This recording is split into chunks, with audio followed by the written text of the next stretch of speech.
Phrasal verbs আজকে number 1 look after সামলানো বা দেখাশোনা করা। My grandmother looks after me in the absence of my parents. এখানে লুকস হবে LOOKS হবে, আমি এটা মিস্টেক করেছি। My grandmother looks after me in the absence of my parents, মানে আমার মা বাবা যখন থাকে না তো আমার দাদি নাকি ঠাকুমা নাকি আমার দেখাশোনা করে। এই যে এরকমের সামলানো আর দেখাশোনা করার জন্য look after. Number 2 look for আর মিনিং হচ্ছে খোঁজা।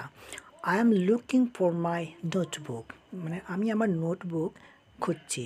I am looking for my purse, I am looking for my shoes, I am looking for my মানি।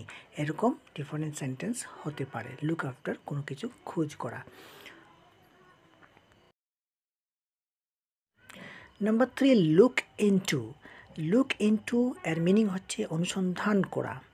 যেমন I will look into the matter, আমি এই ম্যাটারটা অনুসন্ধান করব, মানে একটা এনকোয়ারি করার মতো, গিয়ে একটু বুঝার মতো, অনুসন্ধান করা। আর look into, I will look into the matter, I will look into the quarrel, মানে আমি এই ঝগড়াটার ব্যাপারে একটু অনুসন্ধান নেব। এইভাবে লুক ইনটু ব্যবহার করা হয়।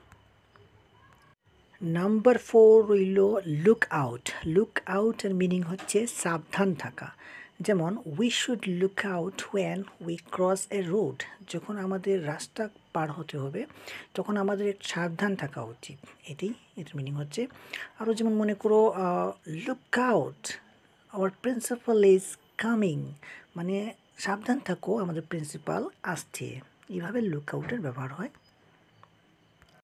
লাস্ট নাম্বার 5 লুক আপ, এর অর্থ হচ্ছে অর্থ খোঁজা, মানে অর্থ খোঁজা, মিনিং খোঁজাকে বলা হয় লুক আপ। যেমন look up the word in the dictionary, মানে ডিকশনারিতে গিয়ে এই ওয়ার্ডটা খুঁজো।